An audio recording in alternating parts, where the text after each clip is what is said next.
ইফতারিতে আমরা অনেকে অনেক রকম পদ্ধতিতে আলুর চপ বানিয়ে খেয়ে থাকি। তো আজকে আমি আপনাদের পারফেক্ট আলুর চপ বানিয়ে দেখাবো, আর খেতেও হবে ভীষণ মজার।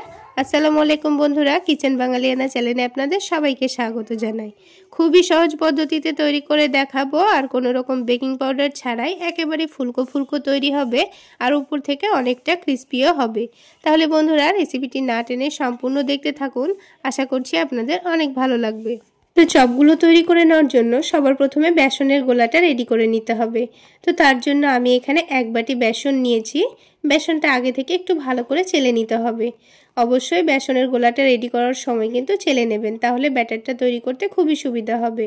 তারপর এখানে দিয়ে দিয়েছি 1 টেবিল চামচ পরিমাণ কর্নফ্লাওয়ার। হাতের কাছে কর্নফ্লাওয়ার না থাকলে চালের গুঁড়ো দিয়ে দেবেন, তাহলে এই চপগুলো উপর থেকে অনেকটাই ক্রিস্পি হবে। এবার এখানে কিছু গুঁড়ো মশলা নিয়ে নিয়েছি স্বাদ মতো লবণ, ঝালের জন্য মরিচের গুঁড়ো নিয়েছি, সামান্য একটু রেড ফুড কালার নিয়েছি, হলুদের গুঁড়ো নিয়েছি, আর ভাজা জিরা গুঁড়ো নিয়েছি। আপনাদের হাতের কাছে চাট মশলা থাকলে নিয়ে নিতে পারেন, খেতে ভীষণ ভালো লাগবে। এবার সব কিছু মশলাগুলো দিয়ে এরপর দিয়ে দিচ্ছি অল্প করে একটু আদা রসুন বাটা। তারপর বারে অল্প অল্প করে পানি দিয়ে একটা ঘন ব্যাটার তৈরি করে নেব। তো পানিটা কিন্তু একেবারে দিয়ে ফেলা যাবে না, বারে অল্প অল্প করে দিয়ে ব্যাটারটা তৈরি করে নেবেন, আর ব্যাটারের মধ্যে যেন একটুও লাম্পস না থাকে। তো আমি এখানে একটা হ্যান্ড উইক্স দিয়ে খুব ভালো করে ব্যাটারটা তৈরি করে নিচ্ছি। আপনারা হাত দিয়েও ব্যাটারটা তৈরি করে নিতে পারেন। প্রথমে ব্যাটারটাকে একটু ঘন করে তৈরি করে নিয়ে 4 থেকে 5 মিনিট খুব ভালোভাবে ফেটিয়ে নিতে হবে। তো আমি খুব ভালো করে ফেটিয়ে নিয়েছি। ব্যাটারটা যত ভালো করে ফেটাবেন চপগুলো ততটাই ফুলকো তৈরি হবে। তো আমি 3 থেকে 4 মিনিট খুব ভালোভাবে ফেটিয়ে নিয়েছি। এবার এই ব্যাটারটাকে আমি এক সাইডে রেখে দিচ্ছি, আর ততক্ষণে আলুর চপ তৈরি করে নেওয়ার জন্য এখানে আলুগুলোকে রেডি করে নেব। তো আগে থেকে 2টো আলু সেদ্ধ করে নিয়েছি। আলুটাকে একটা কাঁটা চামচ দিয়ে খুব ভালো করে ম্যাশ করে নিয়েছি। আলুটা ভালোভাবে ম্যাশ করা হয়ে গেলে এবার কড়াইয়ের মধ্যে 2 টেবিল চামচ পরিমাণ সরিষার তেল দিয়ে দিলাম। তেলটা ভালোভাবে গরম হয়ে গেলে এবার এখানে দিয়ে দেব পেঁয়াজ কুচি। এবার পেঁয়াজটাকে কিছুক্ষণ নাড়াচাড়া করে নিয়ে হালকা লালচে করে ভেজে নিতে হবে। তো দেখুন, কিছুক্ষণ নাড়াচাড়া করার পর পেঁয়াজটা কিন্তু হালকা লালচে করে ভাজা হয়ে গেছে। এবার এই পেঁয়াজের মধ্যে আমি দিয়ে দেব আদা রসুন বাটা। তো এখানে আমি সামান্য পরিমাণ আদা রসুন বাটা দিয়ে দিচ্ছি। তারপর এটাকে আবার ভালো করে ভেজে নিতে হবে। তো আদা রসুনের কাঁচা গন্ধ যাওয়া পর্যন্ত আদা রসুনটাকে খুব ভালো করে ভেজে নিতে হবে। আর আদা রসুনটা ভাজতে ভাজতে পেঁয়াজটাও কিন্তু লালচে করে ভাজা হয়ে যাবে। তো দেখুন, পেঁয়াজটা কিন্তু খুব সুন্দর লালচে করে ভাজা হয়ে গেছে। এবার এখানে যে আলুটা আমি ম্যাশ করে রেখেছিলাম পুরোটাই দিয়ে দিচ্ছি। এবার আলুর সঙ্গে পেঁয়াজ ভাজাটাকে খুব ভালো করে মিশিয়ে নিতে হবে। খুব ভালোভাবে মিশিয়ে নেওয়া হয়ে গেলে তারপর এখানে কিছু গুঁড়ো মশলা দিয়ে দেব। তো দেখুন, পেঁয়াজের সঙ্গে কিন্তু আলুটাকে খুব ভালোভাবে মিশিয়ে নিয়েছি। এবারে এই আলুর মধ্যে কিছু মশলা দিয়ে দেব।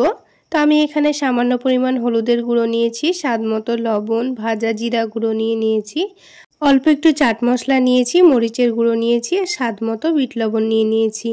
তারপর পুরো মশলাটা এই আলুর মধ্যে দিয়ে দেব। তারপর খুব ভালো করে নাড়াচাড়া করে মশলার সঙ্গে মিশিয়ে নিতে হবে। কিছুক্ষণ খুব ভালো করে মিশিয়ে নিলেই কিন্তু এই আলুর পুরটা রেডি হয়ে যাবে। তো বন্ধুরা, আলুর চপের জন্য আলুর পুর তো আমরা নানান রকমভাবে বানিয়ে থাকি। তো একবার এই পদ্ধতিতে বানিয়ে খেয়ে দেখবেন, খেতে কিন্তু ভীষণ মজার হয়। তো আলুর পুরটা কিন্তু আমাদের রেডি করা হয়ে গেছে। এবার এটাকে একটা প্লেটের ওপর নামিয়ে নিচ্ছি।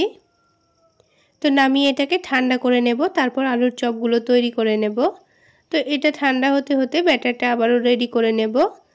এবারে বেসনের ব্যাটারটা কিছুক্ষণ রেস্টে রাখার পর এটার মধ্যে আমি সামান্য পরিমাণ পানি দিয়ে আবারও খুব ভালো করে ফেটিয়ে নিয়েছি। এবার এই বেসনের মধ্যে 2 টেবিল চামচ পরিমাণ গরম তেল দিয়ে দিচ্ছি। তারপর খুব ভালো করে মিশিয়ে নেব। এখানে গরম তেলটা দিলে কিন্তু চপগুলো ভাজার সময় চপের মধ্যে খুব একটা তেল টানবে না। তো দেখুন বন্ধুরা, চপের ব্যাটারের কনসিস্টেন্সিটা ঠিক এইরকমভাবে তৈরি করে নিয়েছি। তো আমি একটা আঙ্গুল দিলে আঙ্গুলটা খুব সুন্দরভাবে কোট হয়ে যাবে। আপনারা দেখে নিশ্চয়ই বুঝতে পারছেন। তো ঠিক এইভাবে ব্যাটারটা রেডি করে নিতে হবে। এদিকে চপ তৈরির জন্য আলুর পুরটা ঠান্ডা হয়ে গেছে, আর আলাদা একটা প্লেটের মধ্যে অল্প একটু চালের গুঁড়ো নিয়েছি। চালের গুঁড়োটা হাতের মধ্যে নেব, তারপর এই চপের শেপগুলো আমি দিয়ে দেব। আপনারা চাইলে চালের গুঁড়োর পরিবর্তে এখানে ময়দাও নিতে পারেন। তো হাতের মধ্যে অল্প করে চালের গুঁড়ো মাখিয়ে নিয়ে অল্প করে আলুর মিশ্রণটা নিয়ে এখানে চপের শেপ দিয়ে নিচ্ছি।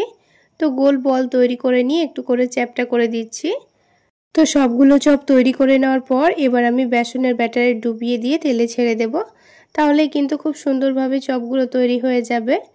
তো আমি আগে থেকে তেল গরম করতে বসিয়ে দিয়েছি। এবার একটা কাঁটা চামচের সাহায্যে এখানে চপটাকে বেসনের ব্যাটারে ডুবিয়ে তেলের মধ্যে ছেড়ে দিয়েছি। আর তেলটা আমি খুব ভালোভাবে গরম করে নিয়েছি, তারপরে চপগুলো ছেড়ে দিচ্ছি। তো এখানে আমি 3টে মতো চপ প্রথমে ভেজে নিচ্ছি, বাকি 3টা পরে ভেজে নেব। তো গ্যাসের ফ্লেমটা বাড়িয়ে তেলটা খুব ভালোভাবে গরম করে নিয়ে চপগুলো দিলে দেখবেন খুব সুন্দরভাবে কিন্তু ওপরের দিকটা ফুলে উঠবে। আর চপের কালারটা একটু চেঞ্জ হয়ে আসলে তখন গ্যাসের ফ্লেমটা একটু মিডিয়ামে রেখে একটু ক্রিস্পি করে ভেজে নিতে হবে, তাহলে এই চপের ওপরটা খুব সুন্দর ক্রিস্পি তৈরি হবে। তো দেখুন চপগুলো কিন্তু তৈরি করা হয়ে গেছে। বাকি চপগুলো ঠিক একইভাবে আমি ভেজে নেব। তাহলে বন্ধুরা, আজকের এই চপ রেসিপি যদি আপনাদের ভালো লেগে থাকে তাহলে অবশ্যই একটা লাইক শেয়ার করে দেবেন।